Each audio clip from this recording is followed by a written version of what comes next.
I'm so sorry. We waited in the Withers public school until morning.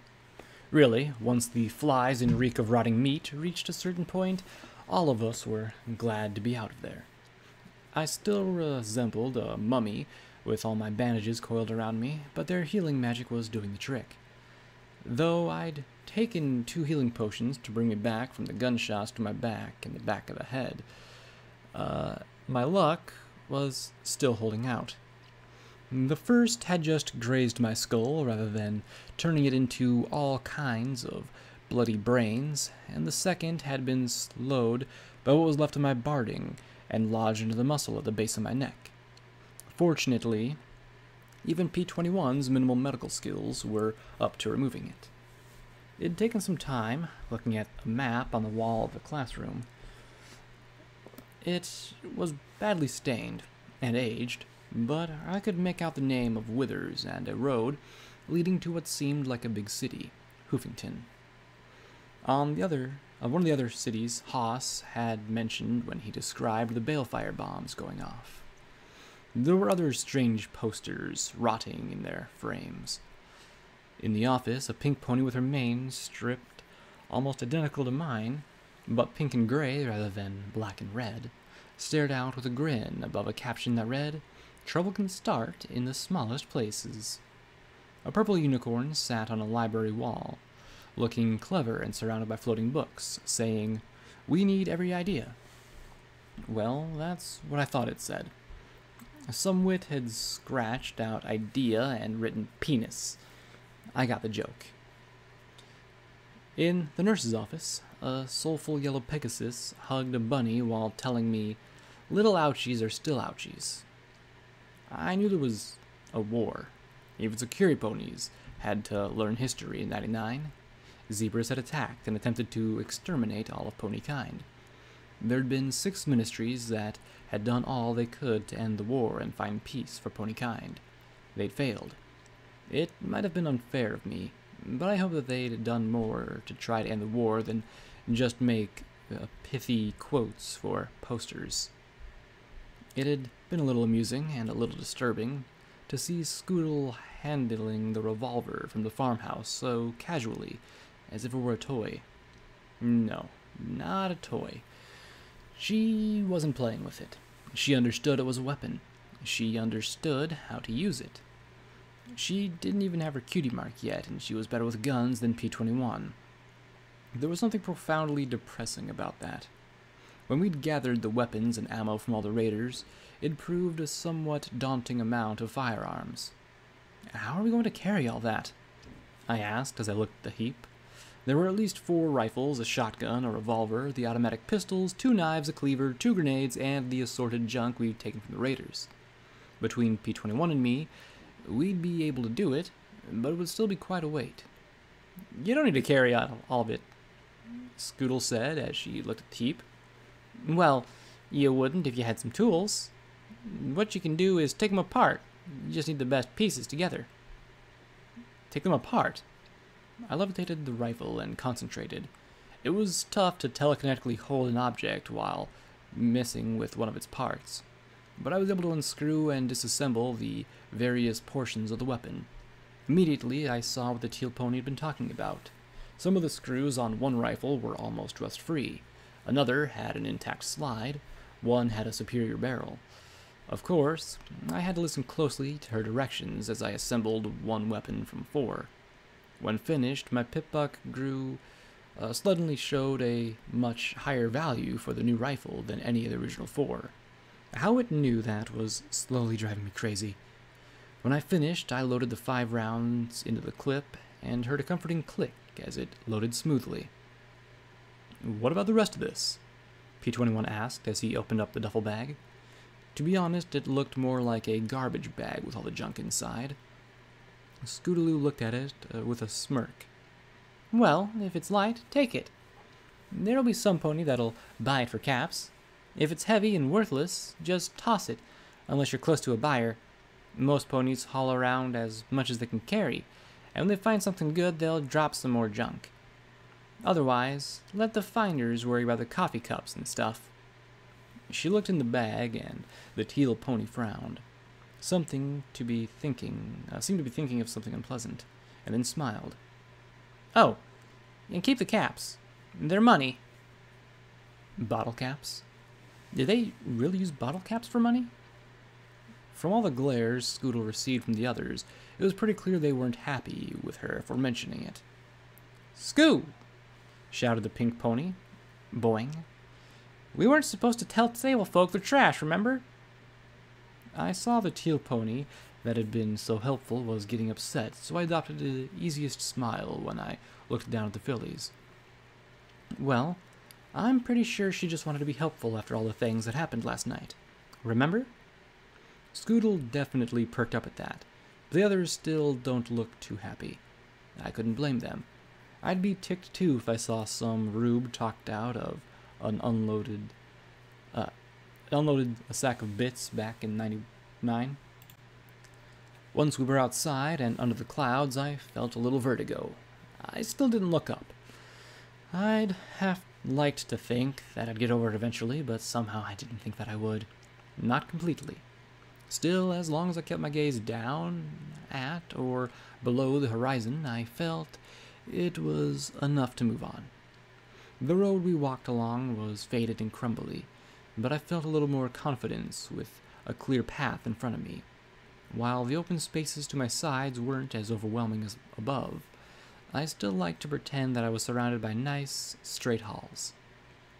At first, I'd been nervous about accompanying the Crusaders in my current condition, particularly with P-21 being so stubborn about not carrying a firearm.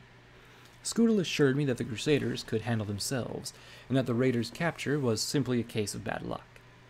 I passed out what weapons and ammo we had, saving the rifle for myself. I might not have known the specifics, but I knew which end went bang. I admit I was skeptical, as many of the Crusaders chattered quite openly about what would happen when they got to town. I noticed that Scoodle and Boing weren't joining the others in the conversation. When we encountered some strange spiny animals rooting through the rotten ditch beside the road, all they had to do was stop, and the conversations ended. The 5 unarmed fillies disappeared into cover on the far side of the road. In fact, given how quickly P-21 disappeared as well, I was feeling just a little bit exposed standing alone in the middle of the road. Only once Scoodle and I had finished off the last of the strange mutated animals did my worries about them fade. If it hadn't been for my EFS, I wouldn't have known that there were any others hiding. Once the danger was past, the Crusaders came out, and at once carefully carved off some pieces of meat, wrapping them in some scrap paper from my duffel bag. I tried to hide my disgust as I asked, "What are you doing with it, Scoodle?" "Huh?" She looked up with a bloody knife clenched in her jaws. I did my best not to shudder. She stuck the tip into the corpse and answered brightly, "Oh, this? Rat hog's good eatin'." I just turned my back and busied myself with not being nauseous or watching them finish their work. I'd stick with sugar apple bombs. The trip along the road was made far easier by my EFS picking out threats before they actually engaged us. The most prevalent were the bloat sprites and rat hogs. The wildlife seemed incredibly aggressive, and even lone rat hogs didn't hesitate to charge our group. I took the opportunity to talk with Scoodle about the wasteland. She seemed to delight in knowing more about the waste than P-21 or myself. "See, there's 3 kinds of folks. You got folks that'll help you out, folks that'll put a bullet through your noggin, and the folks who wouldn't lift a hoof for you, but probably won't kill you unless they got reason. Make sense, Blackjack?" "Plenty. So, which are the Crusaders?" I asked with a little smile, half teasing, half curious. "We're the 3rd, unless you're on your own. Most folks are," she said without hesitation. "Crusaders look out for our own, and any filly or colt that needs protection. Past that, we take care of ourselves." "Not to insult you, but how would you take care of yourselves at all?" P-21 asked in his calm voice. "What, you think because we're young we're helpless?" And with a flick of her head, she scoped the pistol out of her holster and pointed it right at his head, as if she had a sat spell herself. Then she grinned around the handle, before spitting the pistol back into her holster. We don't fight lest we gotta. We stick together and hide when we can. We got lots of forts all around we can hold up in if we need to, she said as she trotted along. See, we can get into places big ponies like yourselves can't. We find all kinds of good stuff in cellars and tunnels and stuff. She sure seemed confident, and I reminded myself that these children lived in a brutal environment. Weak things didn't seem to last long in the wasteland, that was for sure. What about those finders? Shoot. Finders care only about caps. You got caps, and they're your best buds in the world. You got nothing, and they'll piss on you sooner than look at you. Finders ain't ponies' friends, and don't you believe 'em when they say otherwise. Scootle and the other Crusaders definitely didn't seem very happy, even though they were apparently heading towards their town. So, who might help us? I asked her. Help you with what? She asked in return.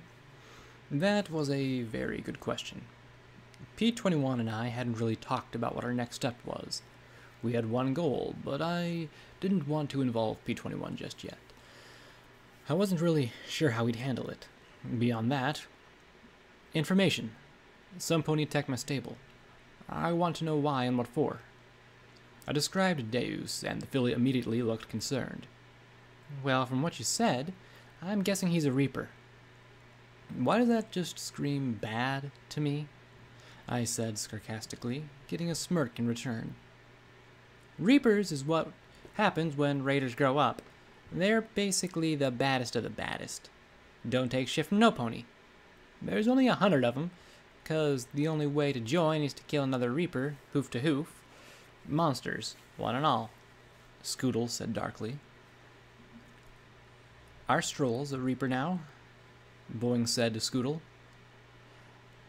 Our Losto's too nice to be a reaper, so it'll never happen. Our Lost? I asked, curious about this little digression. Crusader. One of the first. Got us started with the brigade, Boing said as she bounced on her hooves in glee. I heard they had a thing, but then they had a fight and she went to join the Reapers. So, what? Should I go and ask a Reaper for info? That sounded a little suicidal to me. Not unless you want to get a busted leg. Scooter looked down at P21's limp and flushed a little. Sorry. Looking back at me, she went on. Reapers is folk, though.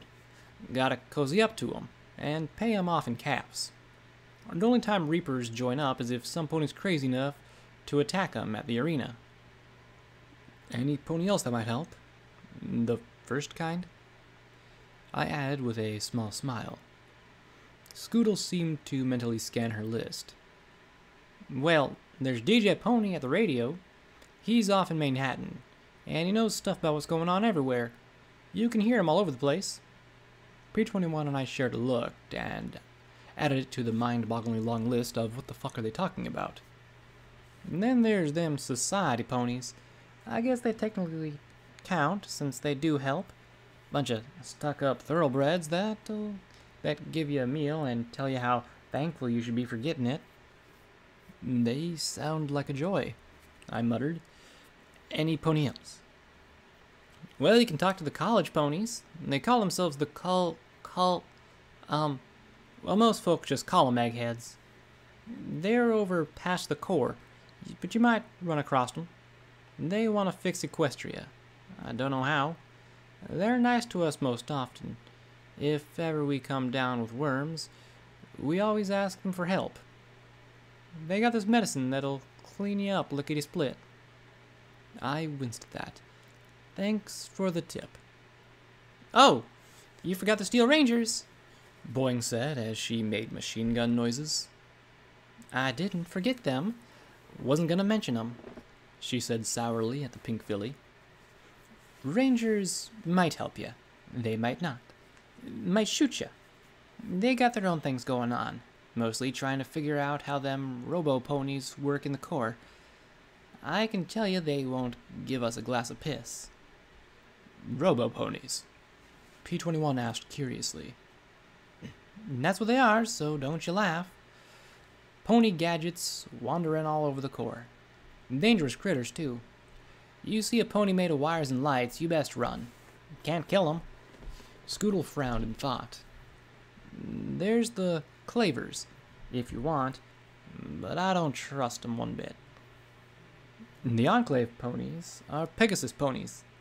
They're gonna swoop down and save us all, Boing cried out with a little cheer. A few of the other fillies also looked hopeful. I'll believe 'em when I see the sun, Scoodle replied sullenly. They give me the willies. But they're no worse than ghouls, Boing countered. And ghouls will eat ya. Scoodle caught my look. She sighed and rolled her eyes, explaining to the coolest stable ponies. Ghouls are ponies that, they look dead, but they ain't. I been to Meat Locker, and they was nothing but friendly to me. Her certainty faded a little as she amended.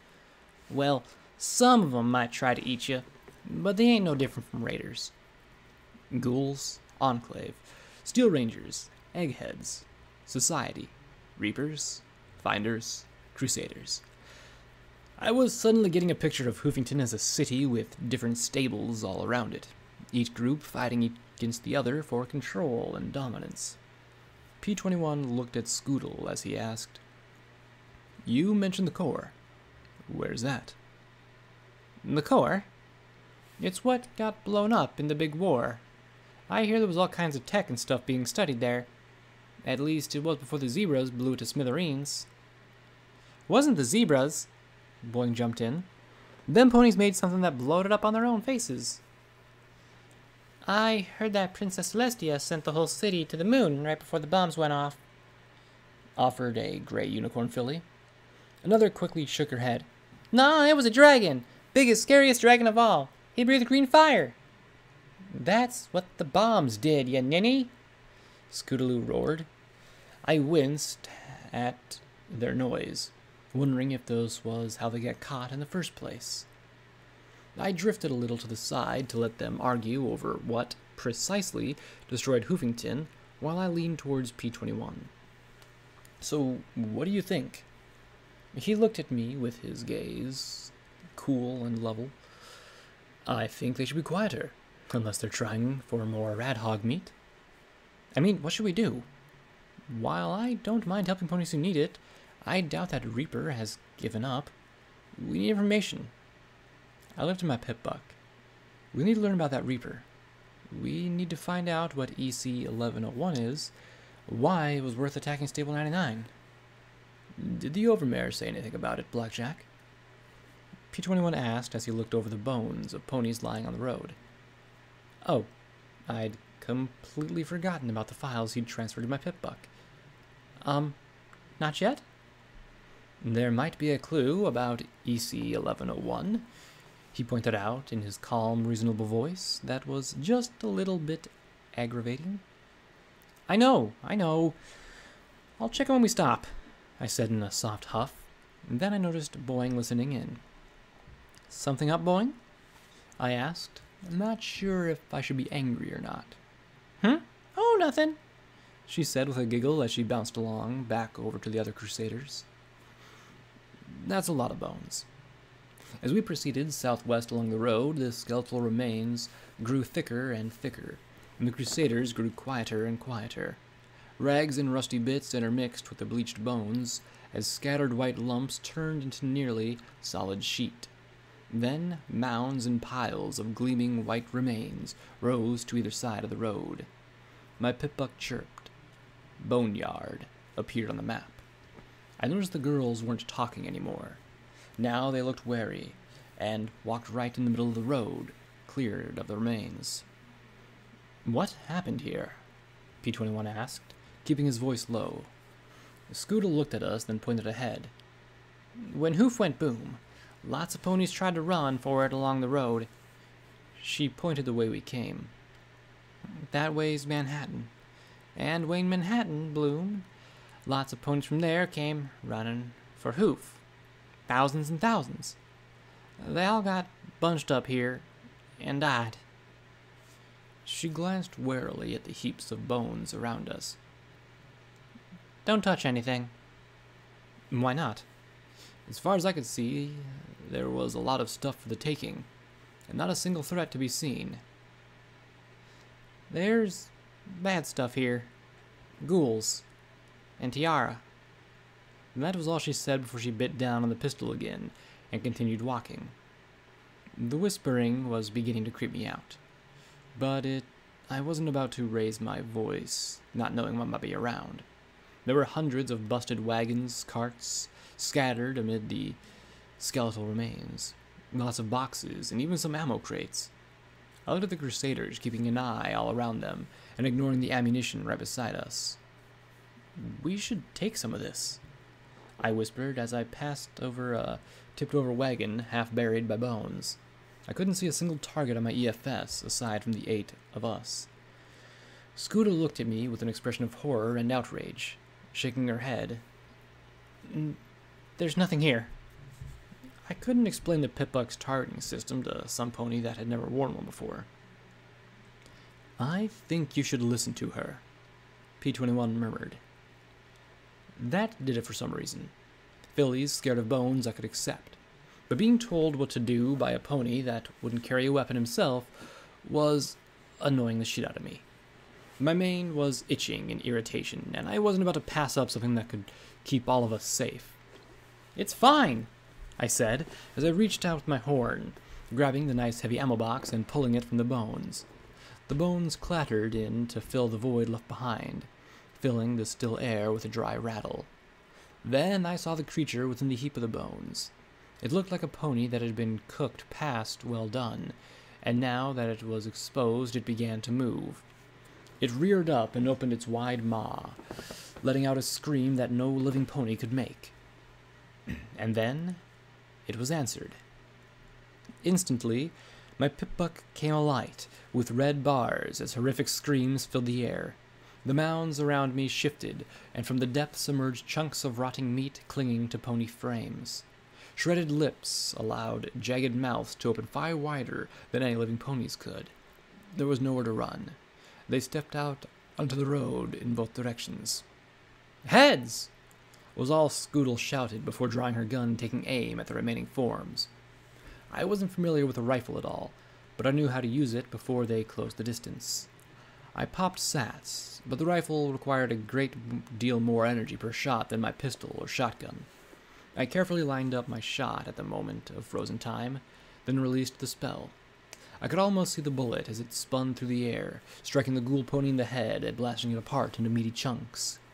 Without sats, I had a harder time lining up the shots. What took one round to the head would require 4 to the chest. The Crusaders were holding up better than I had anticipated.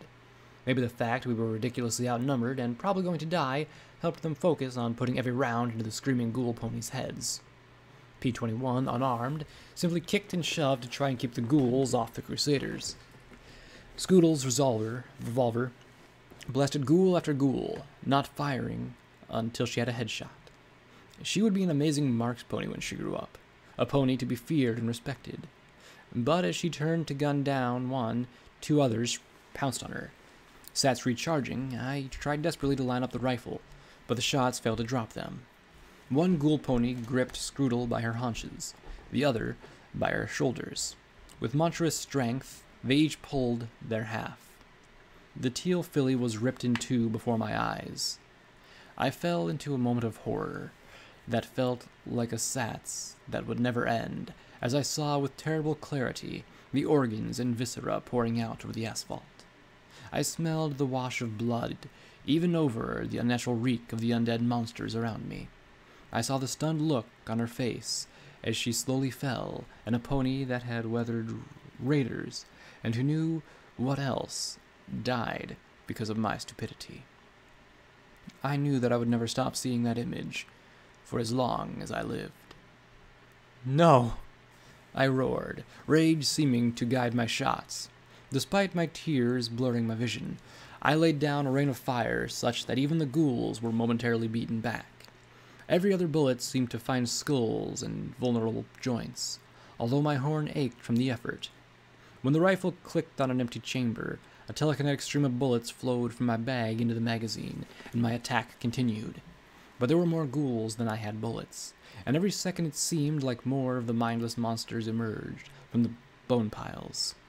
Soon the rifle went from firearm to club.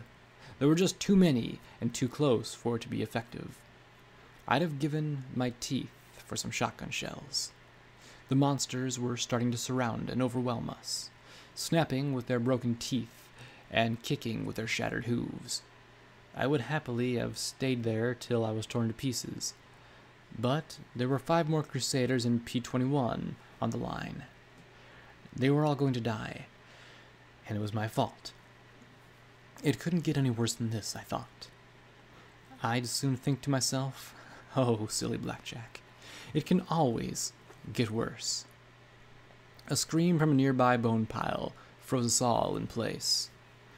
A luminous green light spilled forth from a ghoul pony that at once started my pip-buck chirping. Tiara! The ghoul screamed, looking down at us with a balefire gaze. The presence of its glowing abomination was tempering by one saving grace. Its presence made the horde of ghouls back away momentarily. Tiara, is that you? Step by step, it approached, and my pip-buck began to click faster and faster. I glanced behind me at the scratched and clawed Crusaders. If there was any way I could get them out of this nightmare, I'd take it. I put on my best smile and approached the glowing pony. Yes, it's me, Tiara. I looked at the glowing cutie mark etched into her blackened flank. Was it a mirror? No. A rattle? No. Really? I think I lost my glasses. Up close, I could see that the glasses weren't lost. They were melted. Glistening glass clung in cracks, fluid shards, and blackened metal frame, now seared to the flesh. Behind them, eyes glowed. She raised both her hooves with a creepy smile, then frowned as I hesitated. What was she doing? Holding them up like she was going to do a hoof shake? I immediately tapped my hooves against hers. Instantly, she smiled. Bump, bump, sugar lump rump, she intoned, not seeming to notice me scrambling to match her moves. Oh, it is you, Diamond Tiara. I've missed you so much. She pulled me into an embrace, my pip-buck clicking like mad. Yes, it's been a long time. I held the hug for as long as I dared before backing away. A glance at my pip-buck saw the needle entering the yellow. Yes, it's been much too long. Work and all. Once more, luck saved us as my eyes glanced at some of the rusty debris around us. A brown metal spoon caught my eye. Have you been, spoon? I prayed to the goddess that was part of her name and not something like ladle. But my guess had been lucky enough to get a sigh of frustration. Oh, it's been terrible since I lost my glasses. I think something very bad has happened, and I was looking for somebody who might be able to direct me to the Ministry of Peace for a new pair. I simply can't process all these stable orders for Golden without my glasses. She leaned towards me and missed me leaning away. Do you know what that pink hag told me? She said, Silver spoon, if you can't bake cupcakes, then you'll have to clean the pans. Like, what does that even mean? Well, there's just so much, work to do. I glanced over and saw a trio of ghouls devouring Scoodle while I chatted with a monster that was slowly irradiating us. And speaking of work, I really should get back to it. Busy, busy, busy, I said as I grimaced, fighting the urge to charge down the ghouls defiling the slain filly. You work far too hard at that silly prison. They should give you more time off. Her glowing eyes turned to the Crusaders and P-21. Is that what you're doing now? I didn't think you had to escort them yourselves. I opened and closed my mouth, at a loss, and simply gave a smile and an exaggerated shrug. She sighed. We really should get together next week. You know, sometimes I think something terrible is going to happen. I really do. Something terrible did happen, and a small part of it was my fault. Well, take care of yourself, Silver Spoon. I then looked over at all the ghoul ponies waiting around us. I don't suppose you could ask them to step aside? Oh, sure, she said brightly as she faced the ghouls. Like, get out of her way, losers, and find my glasses. Slowly, the yellow dots began to disappear as the ghouls dug their way into the bone mounds. Well, I'd better keep looking. Otherwise, that hag is going to have me scrubbing pans again, or whatever. I dared to look back at Scoodle. Nothing remained but bloody bone and scattered flesh. I tried to find an excuse to go and collect the remains. In truth, my Pipbuck's needle was in the red. I almost wanted to stay a little longer, chatting with Silver Spoon until I was just as dead. I couldn't. I had 6 others who needed my protection, flimsy as it was. We walked silently for a few minutes before, from behind us, came the plaintive wail of, Tiara! Tiara! Where are you?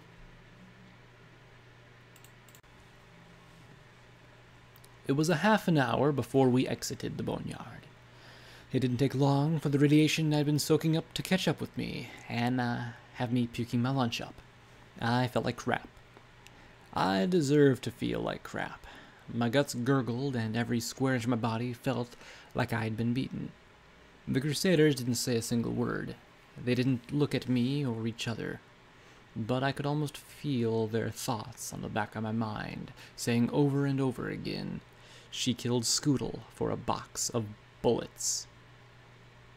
Finally clear, I looked behind me, trying for some kind of smile, something, to make this not the utter disaster it was. Safe and only P-21 was behind me. Sound. I looked at the long, dead grass and bare bushes along the road. There was no sign of the Crusaders that to be had. They left. How profoundly insightful I'd become since I'd fucked up. Yeah, a little while ago. He replied evenly as he looked along the road. I think there's a house up there. We can rest and take care of you. I don't want to be taken care of, I muttered softly. I'm sorry, did you say something? P-21 walked in front of me, his sure blue eyes bearing down into mine. Sometimes we don't get what we want, he said as he nudged me forward towards a single-story house beside the road. Sometimes we don't get to sit around and have pity parties for our mistakes. Sometimes we just have to keep going because, otherwise, we might just die. That's what I started to say. He hit me hard enough to knock me on my side. I stared up into the sky and felt my guts churn and my pupils constrict. I'm sorry. Were you about to say you wanted to die? Is that it? He said as he glared down at me. If you were this weak, you should have just gotten yourself caught with Deuce and been done with it. I killed Scoodle, I yelled at him. It felt like a confession. Yeah, you did, you fucking idiot. He screamed back down at me. Didn't I tell you to listen to her? Didn't you say to me that I know what's right when it comes to this sort of thing? But she's dead, Blackjack. And unless you, wallowing in pity or dying, will somehow magically bring her back to life, then this is accomplishing nothing except indulging your own selfish wishes. I slowly opened my eyes, looking into his. He hated me. I hated me. Yet, no matter how much I wanted to be done, I had to admit that he was right. Me dying now would not bring back Scootle.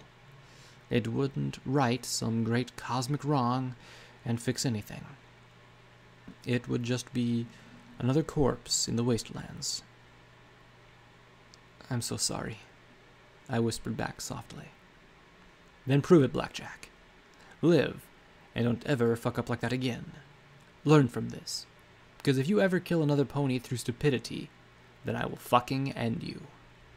He shoved his head under my shoulders and turned me over so I no longer stared into that terrible void above.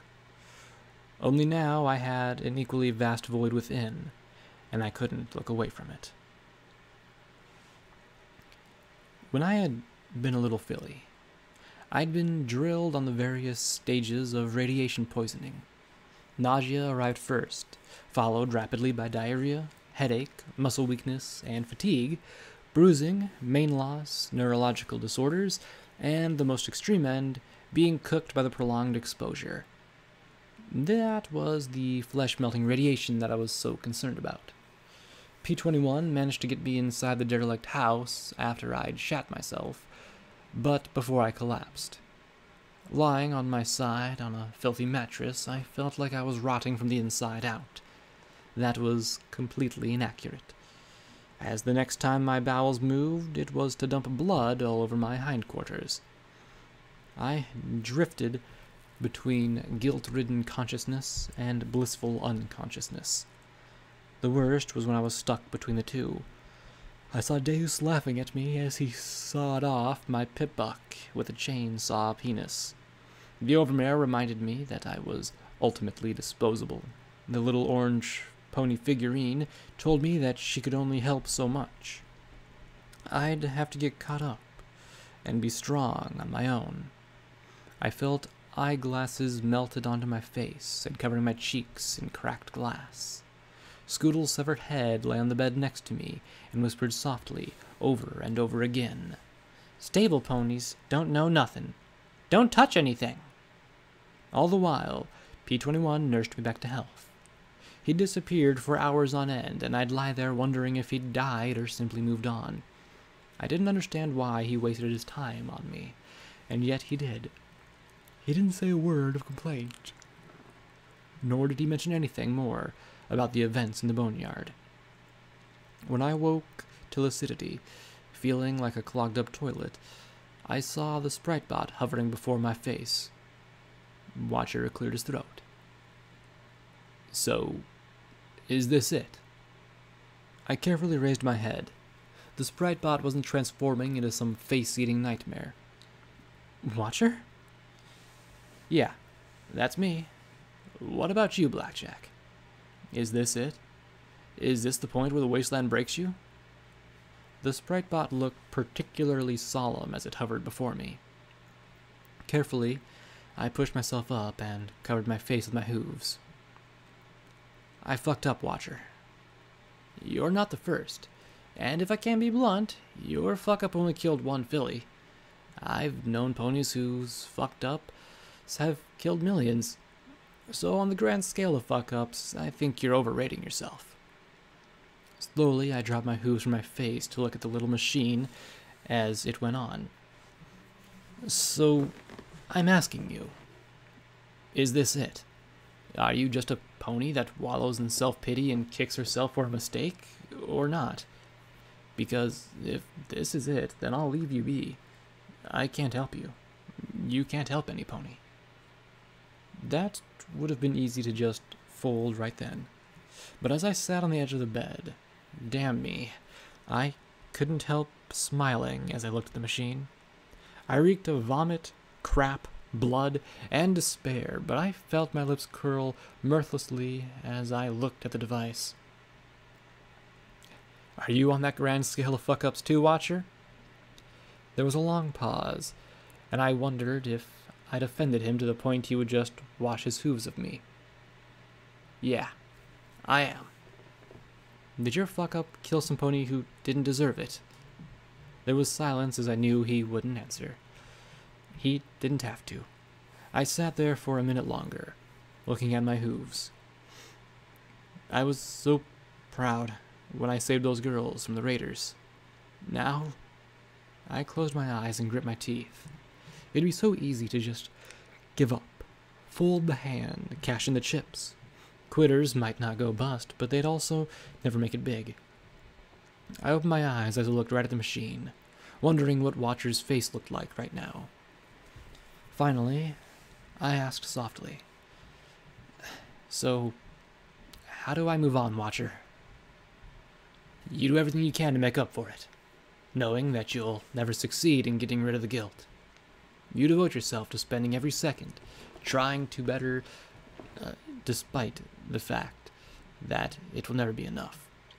And you pray that every single good act you do, that somehow, when your life is over, that your lifetime will come close to making up for that wrong you committed." Watcher spoke so clear and true that I couldn't stop smiling and crying at the same time. "Well, that sounds like a plan," I whispered. "So, where do I start?" Turns out, starting involved getting me off of that filthy bed and finding some rat away before I either died outright or grew a second head. While that might have doubled my smarts, it wasn't something I exactly looked forward to. On the plus side, Watcher knew a possible source of radiation-purging drug. A sky carriage had crashed with a load of Ministry of Peace supplies that hadn't been scavenged. The reason was simple. "Those are some nasty-looking reptiles," I muttered as I looked down at the lake surrounded by dead trees and gangly weeds.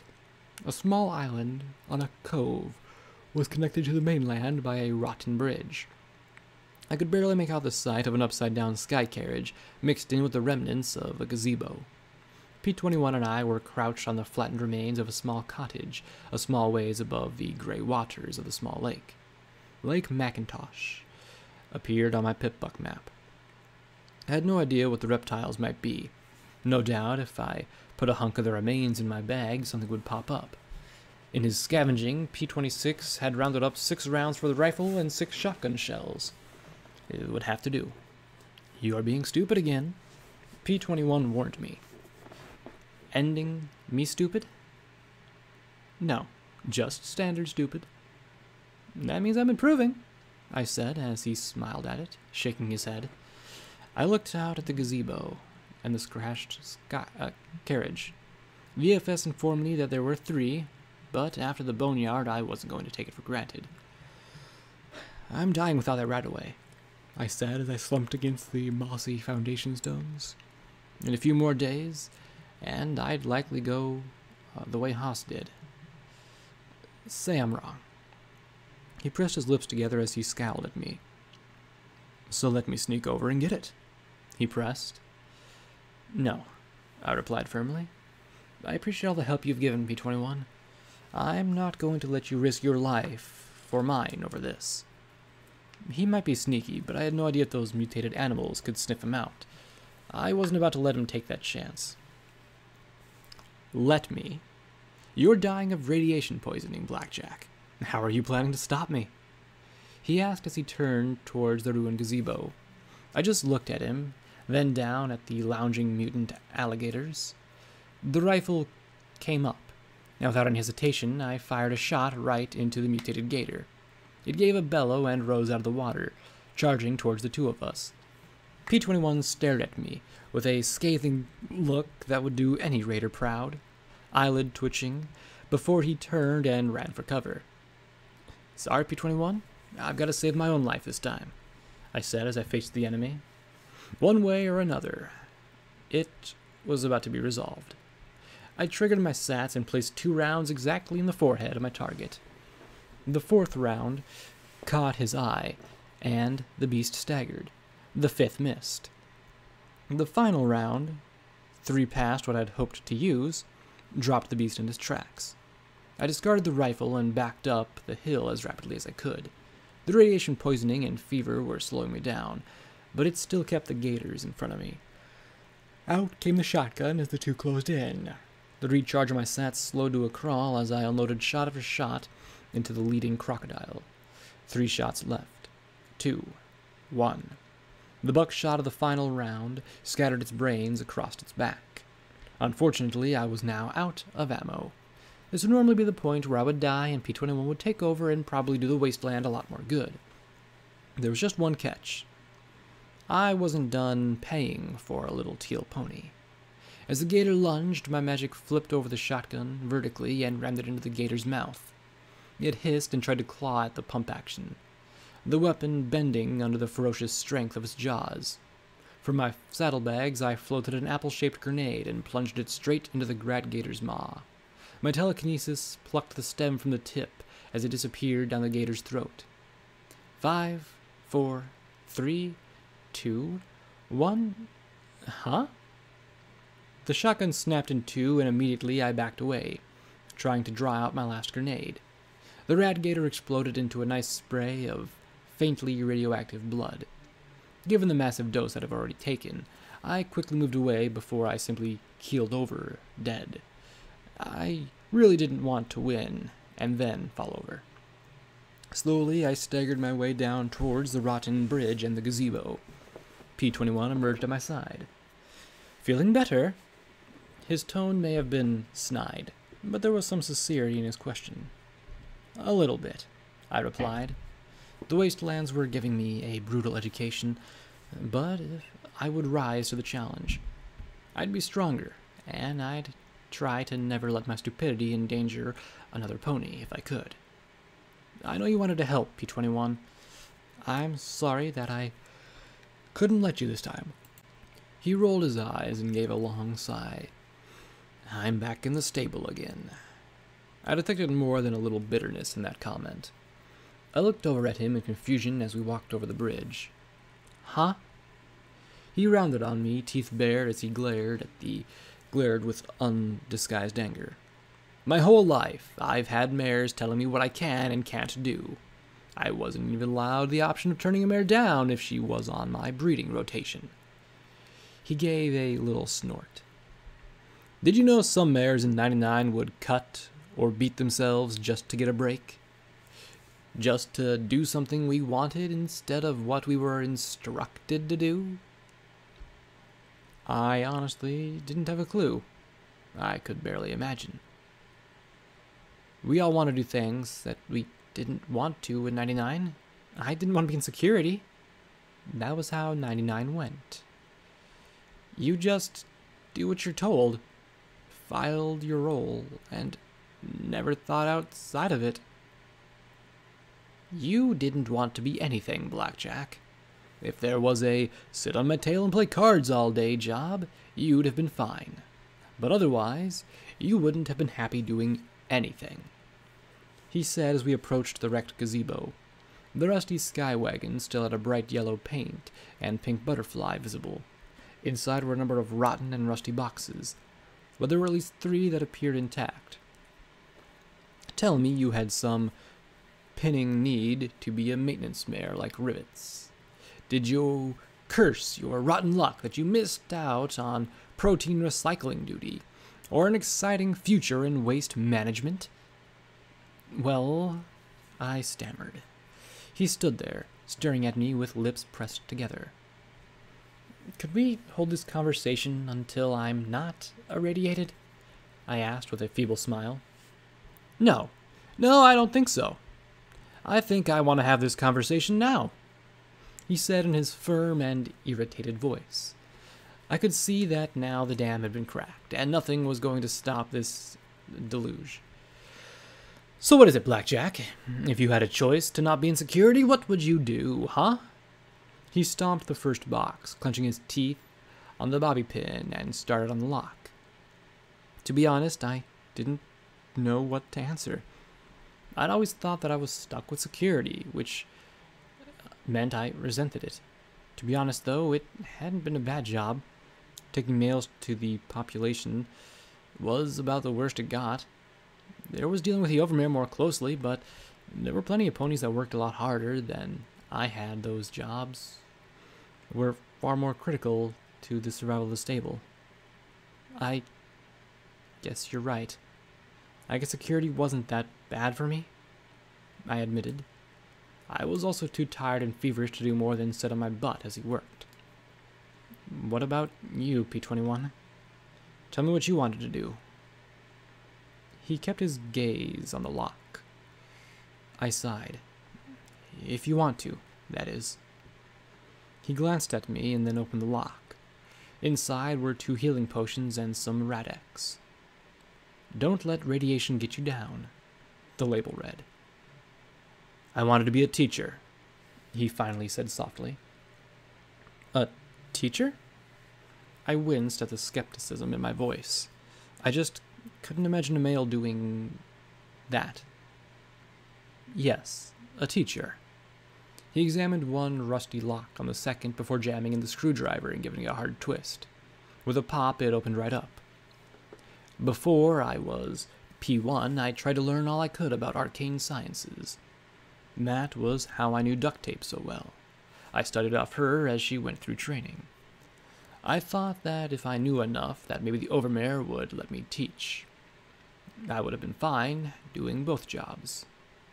He opened up the crate and took out 2 empty syringes and 2 boxes of some kind of canned meat.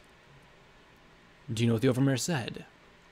See, she said she'd let me teach sex education in my breeding rotation. I winced. That sounded just like her. I lay down, slightly lightheaded. My eyes stared at the 3rd container as he attacked the lock with a bobby pin and screwdriver. Still, a teacher, I said as I closed my eyes, feeling exhausted. I bet you would have been good at it. I saw how you were with the Crusaders. He glanced at me and then carefully adjusted the lockpick. There was a quiet scraping noise as he worked whatever magic he did, then a soft click as the top opened. Inside were 3 clear plastic pouches filled with an amber liquid. Radaway, your source of radiation relief, it proclaimed. Well, if it's any consolation, I think you are one of the best mayors in security. No pony else would have tried to stop Daisy and Marmalade from beating the snot out of a male. And you were the one who came up with the idea of leading Deuce out of the stable. You have no idea how depressing that statement is, I said. He hoofed me the first pouch, and after fiddling with the straw for a moment, I slurped it down. Ooh, orangey. On my pip-buck, the red meter dropped a bit closer to the yellow. By the time all 3 doses were inside me, the needle hovered around the middle of the yellow band. I still felt crummy, but a little better than I had before. With luck, I wouldn't lose my mane or turn into one of those ghoul things. I was just being stupid, I muttered, keeping my eyes down. I have a habit of doing that. You have a habit of being reckless, Blackjack. What you did was brave, even with that glowing ghoul. I would never have thought to talk to it, or do hoof bumps, he said calmly as he proceeded to dig through the remains of the cart, as the drug did its work. Sadly, there were no bullets to be found on a Ministry of Peace carriage. He did, however, find a glowing marble in the wreckage of the gazebo. What's this? I held out my hoof and looked at it. Well, it wasn't radioactive, didn't go bang, and didn't seem edible. I dropped it into my bag and frowned as Lake Macintosh Memory Orb appeared in my inventory. How the heck did my pip-buck know what it was when I don't? No clue. I'll worry about it later. Standing, I had to admit I felt stronger. Not 100% yet, but better. So, does this mean next time I see Watcher I can tell him we're friends? I was only half serious, but the other half was curious about his thoughts. No, he replied firmly, and then gave me a grudging smile. But we're closer to it than we were. Well, that means I'm improving. Footnote, level up. Skill note, guns, 50. New perk, run and gun. Better accuracy with ranged weapons while moving. Quest perk, minor mutation, rad sight. When under the effects of minor radiation poisoning, you gain +1 perception in low light conditions.